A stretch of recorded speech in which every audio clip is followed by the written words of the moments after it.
আসসালামু আলাইকুম। Hello everyone, welcome to my new video. আজকে আমার ছোটো কোয়েল খামারের বাস্তব অভিজ্ঞতা আপনাদের সাথে শেয়ার করব। অনেক দিন ধরে ইচ্ছা ছিল কোয়েল পালন করব, কিন্তু সমস্যা ছিল জায়গা কম। তাই ভাবলাম বড় খামার না করে ছোটোভাবে শুরু করি। পরে নিজেই কাঠ, তারের নেট, পেরেক দিয়ে 4 ফুট বাই 2 ফুট সাইজের একটি খাঁচা বানালাম। খাঁচার নিচে মল পড়ার জন্য টিন দিয়েছি, যাতে প্রতিদিন সহজে পরিষ্কার করা যায়। এই 4 ফুট বাই 2 ফুট খাঁচায় আমি 100টি কোয়েল পালন করব।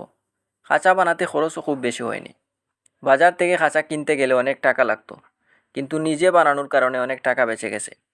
প্রথমে একটু ভয় লাগছিল, পারবো কিনা, কোনো সমস্যা হবে কিনা, কিন্তু কাজ শুরু না করলে কিছুই শেখা যায় না। তাই সাহস করে শুরু করে দিয়েছি। খামার করতে গেলে অনেক কিছু শিখতে হয়। খাবার, পানি, পরিষ্কার পরিচ্ছন্নতা, গরম থেকে বাঁচানো, সব কিছু খেয়াল রাখতে হয়। আমি প্রতিদিন সকালে ও বিকালে খামার দেখি, খাবার পানি ঠিক আছে কিনা দেখি, কোনো কুয়েল অসুস্থ আছে কিনা দেখি। আমি খামার বড় করার জন্য না, আগে শেখার জন্য শুরু করেছি। লাভ লোকসান পরে দেখা যাবে, আগে অভিজ্ঞতা দরকার।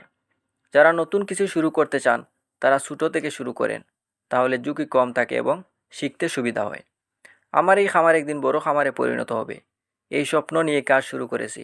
সবাই দোয়া করবেন যেন আমি সফল হতে পারি। পরবর্তীতে আমার খামারের আপডেট আপনাদের সাথে শেয়ার করব।